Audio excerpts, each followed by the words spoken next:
और आगे बढ़ेंगे जहां उत्तर प्रदेश से गिरफ्तार हुए छांगुर बाबा से पूछताछ में बड़े खुलासे हो रही है। छांगुर ने देश के 579 जिलों की पहचान कराई थी जहां हिंदू बहुसंख्यक हैं। इन जिलों में हिंदू युवतियों को मुस्लिम बनाने के लिए मुहिम चलाने का ताना बाना बुना था। इसके लिए छांगुर ने 3000 से अधिक युवाओं को बतौर अनुयायी मैदान में उतारा था। वहीं छांगुर ने लड़कियों को प्रेम जाल में फंसाने के लिए 1000 मुस्लिम युवकों की फौज तैयार की थी। उसका जाल महाराष्ट्र, कर्नाटक, तमिलनाडु, बिहार और पश्चिम बंगाल तक फैला हुआ था। उसे विदेश से अकूत धन मिलता था। इधर ईडी की जांच में धर्मांतरण के आरोपी जमालुद्दीन उर्फ छांगुर से जुड़े 30 बैंक खातों का पता चला है, जिनमें विदेश से जमकर धन जमा कराया गया। इनमें से 18 खातों में 68 करोड़ रुपए की लेनदेन का पता चला है। बीते 3 महीने के अंदर ही इन खातों में 7 करोड़ रुपए जमा कराए गए। छांगुर की गिरफ्तारी के बाद कार्रवाई में तेजी आई है। एटीएस ने छांगुर के खास सिपह सलारों के बारे में भी अब जांच पड़ताल शुरू कर दी है। इसी खबर पर ज्यादा बातचीत के लिए सीधा रुख करेंगे उत्तर प्रदेश से स्टेट हेड वंदना रावत हमारे साथ लाइव जुड़ गई है। वंदना, छांगुर बाबा जो कि धर्मांतरण के इस काले धंधे में लिप्त था और करोड़ों का लेन-देन का खुलासा हुआ है कई बैंक खातों से। अब लगातार जो ईडी की टीम है, एटीएस की टीम है, जांच पड़ताल कर रही है और क्या कुछ खुलासे अभी हुए हैं?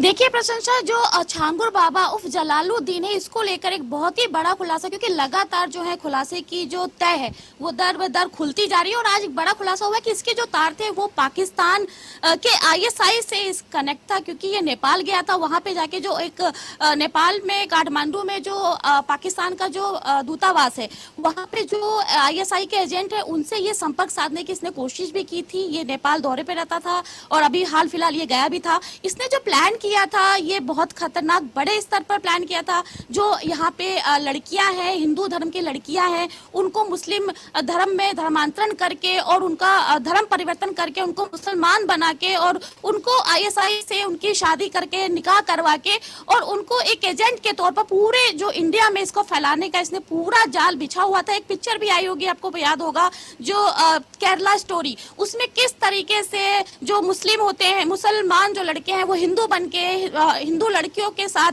किस तरीके से संबंध बनाते हैं और उनको फिर बहला फुसला कर धर्म परिवर्तन कराकर उनको एजेंट बनाने का ये पूरा कारोबार था। और सबसे बड़ा जो खुलासा हुआ है कि 3000 इसके गुर्गे थे जो कि ये पूरा कारोबार करते थे। इसके जो तार थे वो पूरे उत्तर प्रदेश ही नहीं बल्कि केरला, तमिलनाडु, कर्नाटक, पश्चिम बंगाल, दिल्ली, हरियाणा, तमाम ऐसे प्रदेश से जहां इसके ये तार जुड़े हुए थे। क्योंकि आज जो पीड़ित महिलाएं हैं, जिनको जो इसकी शिकार हुई थी, उनकी प्रेस कॉन्फ्रेंस भी आज हुई। उन्होंने खुल के अपना जो दर्द था वो बयां किया कि किस तरीके से उनको बहला फुसलाकर उनका धर्म परिवर्तन कराया जाता था। लड़का अपना नाम जो है वो रुद्र बताता था, बाद में वो मोहम्मद अंसारी निकलता है। तो तमाम ऐसी बातें जो है वो सामने खुल के यहाँ आई है। इसके अलावा अगर बाबा, ये जो छांगुर बाबा है, इसकी अगर बात करें, इसके कनेक्शन जो है वो जो गल्फ कंट्री है उससे इसके सरोकार थे। और एक इसने कोड वर्ड था इनका, एक जो इन्होंने अपनाया हुआ था, अगर किसी लड़की का माइंड वॉश करना है, लड़की कोई मिल गई है तो उसको प्रोजेक्ट के तौर पर ये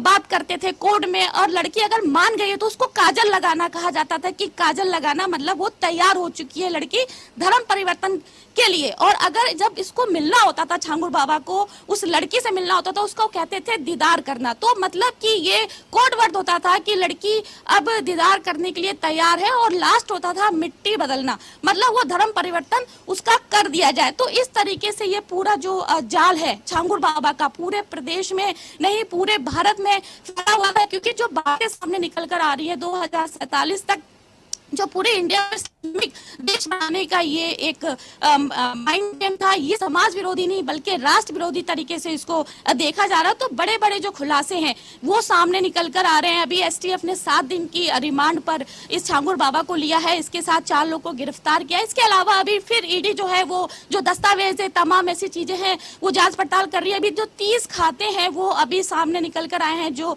नवीन रोहरा है उसके कनेक्शन इससे जुड़े, क्योंकि उसके जो खाते वो सारे खाते विदेश में है और विदेश में खाते होने की वजह से जो प्रशासन है उसको विदेश मंत्रालय से मदद ली है। अब जाके जो 30 खातों का खुलासा हुआ, अब ईडी इंतजार कर रही है कि जब एसटीएफ की जो कार्रवाई है, जो रिमांड है वो खत्म हो तो ईडी एस बाबा को अपने कस्टडी में ले और जो बाकी पूछताछ है, मनी लॉन्ड्रिंग से संबंधित जो भी मामले हैं वो दर्ज करें और इससे पूछताछ करें और इसका आगे क्या मतलब इसकी प्लानिंग थी और इसके कितने गुर्गे हैं, कितने अनुयायी हैं जो इसके लिए काम करते हैं और इसकी क्या प्लानिंग है, क्योंकि आईएसआई से कनेक्शन होना और इतनी बड़ी साजिश की वहाँ के एजेंट के साथ लड़कियों का निकाह करना, धर्म परिवर्तन कराना, मतलब पूरे भारत में एक जासूस फैलाने की ये पूरी इसकी मंशा थी। जी प्रशंसा। बिल्कुल, जिस तरीके से आप बता रही हैं कि ना सिर्फ उत्तर प्रदेश बल्कि देश भर में छांगुर बाबा के नेटवर्क का और ये जो धर्मांतरण का खेल है वो चल रहा था। जिन बैंक खातों का आप जिक्र कर रही है, करोड़ों का लेन देन हुआ है। दुबई की अगर हम बात कर ले, पाकिस्तान की हम बात कर ले, ये सभी कनेक्शन सामने आ रहे हैं। क्या लग रहा है अभी रिमांड में और पूछताछ होगी, बैंक खातों की जांच की जाएगी, कहां कहां से फंडिंग हुई है, किन किन जगहों से फंडिंग होती थी और कितने लोग इस पूरे मामले में संलिप्त हैं। और ना सिर्फ आप जिस तरीके से बता रही हैं कि दिल्ली, पश्चिम बंगाल, कर्नाटक और भी कई राज्य इसमें शामिल हो सकते हैं और कई और बड़े खुलासे संभव हैं। क्या लग रहा है और लोगों की गिरफ्तारियां इस पूरे मामले में हो सकती हैं?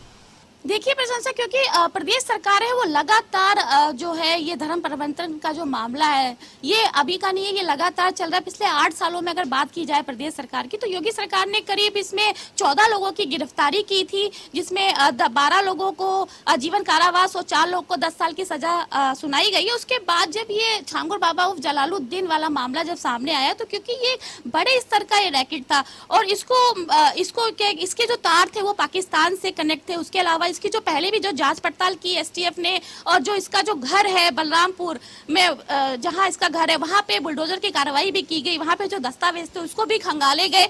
इसके अलावा एसटीएफ ने 7 दिन की रिमांड, क्योंकि आज ये तीसरा या चौथा दिन है प्रशंसा इसकी रिमांड का, उसके पास ईडी को फिर से नई जो जानकारी लगी है वो 30 ऐसे खाते और भी जो सामने निकल के आए जिनका संबंध गल्फ कंट्री सऊदी अरब से जुड़ा हुआ है। करीब 500 लोग हैं जो सऊदी अरब में इसके जो एजेंट है जो इस पूरे प्रोजेक्ट पर काम करते हैं। और जो मेन है इसके नीतू नोहरा, माफ करेगा नीतू रोहरा, जो कि उसके साथ का बंदा है नवीन रोहरा, उनके संबंध में वो विदेश से जुड़े हुए सारे खाते जो जानकारी लगी है ईडी को, वो सारे खाते जो हैं वो बाहर विदेश में है। तो इसके लिए ईडी को सारी जांच पड़ताल करने के लिए विदेश मंत्रालय की मदद की जरूरत थी, जो कि उनको वहां से मदद के लिए अब जाके जो ईडी है वो पूरे दस्तावेज वहां खंगाली के कितने खाते जो हैं वो नवीन रोहरा के नाम पर है और नीतू उर्फ नसरीन ये किस तरीके से, क्योंकि जितनी भी अगर संपत्ति के क्रय विक्रय और जो भी लेन देन की बात की जाए, इसके पहले 40 खाते जो है वो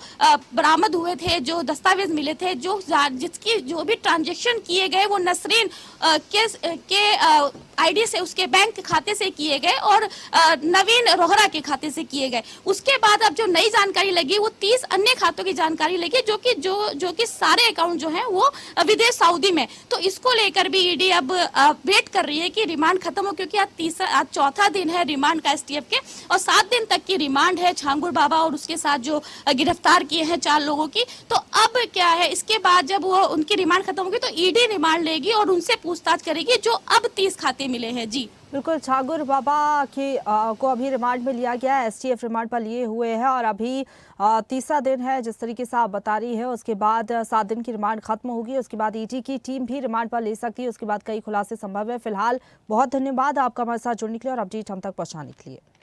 हमारी कोई सुनवाई नहीं हो रही थी, उसके बाद जो है थाने पे गए, हमारी सुनवाई हुई, बलरामपुर गए, न्यायालय में मुकदमा लिखाया, हमने पेंटिंग में कर दिया गया मुकदमा। उसके बाद हम जो है 3 तारीख को यहाँ आए थे विश्व हिंदू रक्षा परिषद में कार्यालय पर। उसके बाद हमारी सुनवाई यहाँ से मीडिया के द्वारा हमने बयान दिया और 5 तारीख को बाबा गिरफ्तार हुआ। बाबा के यहाँ, छांगुर बाबा के यहाँ बात कर रहे हैं, वहाँ पे हम जो है मुंशी का काम करते थे। बाबा के जी, उनका बिल्डिंग बन रहा था, वहाँ में पर्सनल मुंशी था, मैं उनका देख दिखाव के लिए हर एक चीज देखता था, मटेरियल कैसा लग रहा है, कैसा नहीं लग रहा है, काम कैसा हो रहा है। बाबा के हम बहुत दिन तक काम किए, कम से कम ये मान के आप चलिए कि 15-16 महीना काम किए। दिक्कत ये हुई कि हमारे गांव का एक संचित नाम का लड़का था, गौतम है वो झाड़ा ये पोछा ओछा लगाने का, झाड़ू लगाने का काम करता था बाबा के यहाँ। बाबा ने उसको पैसे का प्रलोभन दिया, अपने जाल में फंसाने की कोशिश की उसके बाद जब वो आवाज़ उठाया तो उसको धमकाया गया, परेशान किया गया। फिर हमको भी टार्चर किया गया कि धर्म परिवर्तन कर लो, लेकिन हम सनातनी, हम क्यों परिवर्तन कर ले। बाबा ने कहा कि जो है बंदर की पूजा करते हो, जिसके माँ बाप की पता नहीं है उसकी तुम पूजा करते हो, इस्लाम धर्म कबूल कर लो। बाबा के ऊपर जब हमने एक्शन लिया तो नबीन जो उसके साथ में रहता है उससे हमारी कहा सुनी हुई, गाली भी दिया नबीन ने।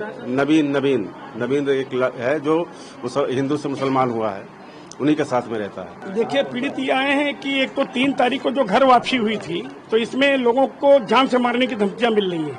अभी वो लड़की औरैया की है, उसके भाई और बहन दोनों की हत्या करने की धमकी दी जा रही है।